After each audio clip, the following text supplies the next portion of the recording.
نحمدہ و نصلی علی رسولہ الکریم اما بعد فاعوذ باللہ من الشیطان الرجیم بسم اللہ الرحمن الرحیم۔ محترم صدر محفل، معزز اساتذہ کرام اور میرے ہم مکتب ساتھیوں، السلام علیکم۔ آج ہم یہاں اس پاک ہستی کی ولادت کا جشن منانے کے لیے جمع ہوئے ہیں جن کی بدولت انسانیت کو روشنی اور ہدایت کا پیغام ملا۔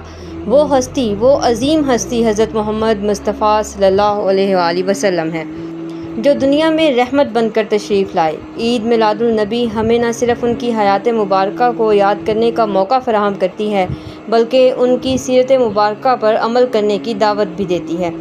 ہر ابتدا سے پہلے ہر انتہا کے بعد، ہر ابتدا سے پہلے ہر انتہا کے بعد، ذات نبی بلند ہے ذات خدا کے بعد۔ دنیا میں احترام کے قابل ہیں جتنے لوگ، دنیا میں احترام کے قابل ہیں جتنے لوگ، میں سب کو مانتی ہوں مگر مصطفیٰ کے بعد۔ صدر ذی وقار، 12 ربیع الاول کے دن جب بی بی آمنہ کے مبارک گھر میں ولادت باسعادت رسول مصطفیٰ سرکار دو عالم ہوئی تو ہر طرف نور ہی نور پھیل گیا۔ ظلم، جہالت اور گمراہی کے اندھیرے چھٹنے لگے، کعبے کے بت منہ کے بل گر گئے، دنیا بھر کے آتش کدے بجھنے لگے۔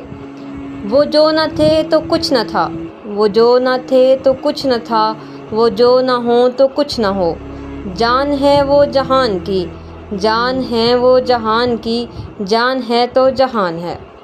صدر علی وقار، میرے پیارے نبی صلی اللہ علیہ وآلہ وسلم کی اس دنیا میں تشریف آوری سے بے سہاروں کو سہارا ملا، بے قراروں کو قرار ملا، بھٹکے ہوئوں کو ہدایت کا رستہ ملا، یہاں تک کہ نبیوں کو امام مل گیا۔ اٹھو غم کے مارو چلو بے سہارو، اٹھو غم کے مارو چلو بے سہارو، خبر یہ سناؤ حضور آ گئے ہیں۔ درودوں کے گجرے، سلاموں کے تحفے، زباں پر سجاؤ حضور آ گئے ہیں۔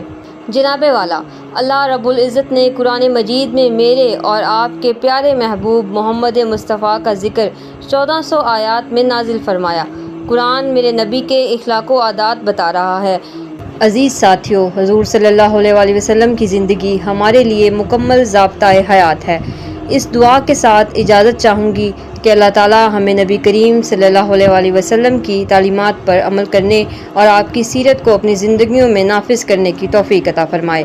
آمین ثم آمین۔